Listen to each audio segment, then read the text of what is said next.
How about it, Jay? Well, hey guys. So hey, we're down here in Tampa. We're living the brew life. So what's the brew life? You know, it's working on breweries and having backyard breweries and brewing awesome beer. So let's go over what we did today. So every now and then we get to travel around the country and work on breweries, and I always like to share some of the work I do. So today we actually moved the heat exchange to this awesome gas-fired 20-barrel brew house. So basically what we did is, come on over here, we'll take a look at it. So this particular brewery is a gravity feed. It's on a pedestal up here. And a couple of years ago, me and a good friend, Al, we did the full restoration on this. So we actually got to do it. It has a very unique manifold that I designed for it. It has a 4-inch like grant, basically, that leads to a bigger grant. So it's pretty cool, and it has this giant mixer.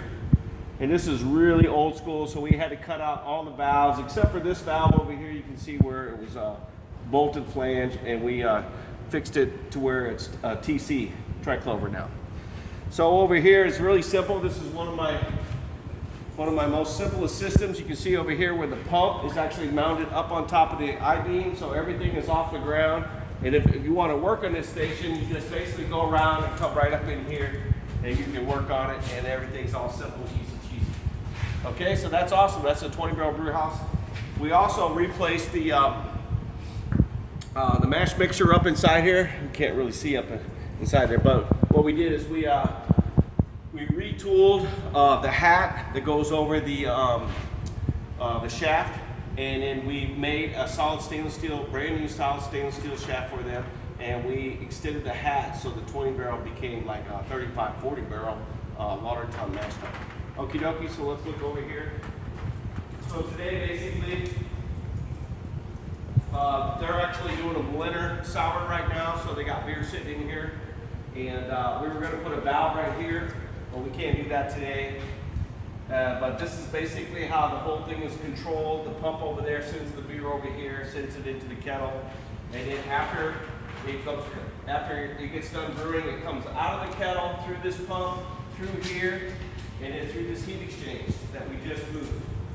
So this heat exchange used to be over here, and now it's over here. And you can see where we cut off the little holders that held the pipe on here, and we've now mounted it over here. So now that all the access is over here. The reason they moved everything is because they got a brand new centrifuge. So this is their new centrifuge, and you can see that they use aquatherm piping and everything.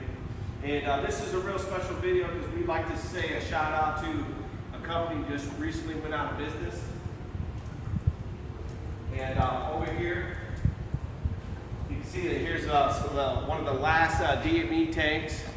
And so apparently, right after they received their tanks, this brewery here, DME filed bankruptcy, and they're now out of business. So we'd like to say good luck to DME, and hopefully that they can get back on their feet again. If not, and you have a DME system, you can always give us a call.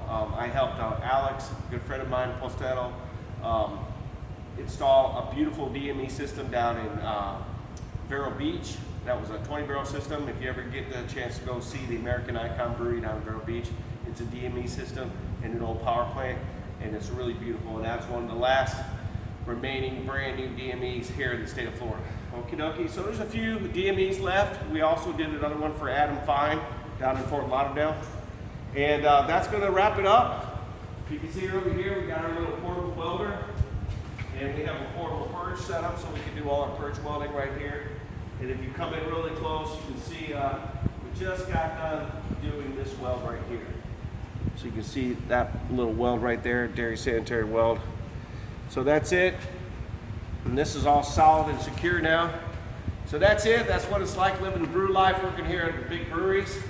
And we work at medium breweries, small breweries, anywhere between a 1 barrel all the way up to a 60 barrel to a 100 barrel system. It really depends. I fly all over America to work on these systems. We also install keg washers, like Colmac systems and stuff like that. And we do all kinds of cool things for the brewing industry. And I'm also the inventor of the Spinbot 5000. So, hey, let's go take a look. Then we actually sold these guys a Spinbot.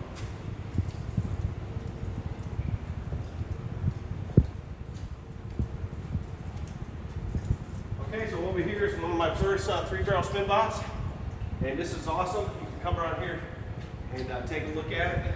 This is a Vortex infusion tank.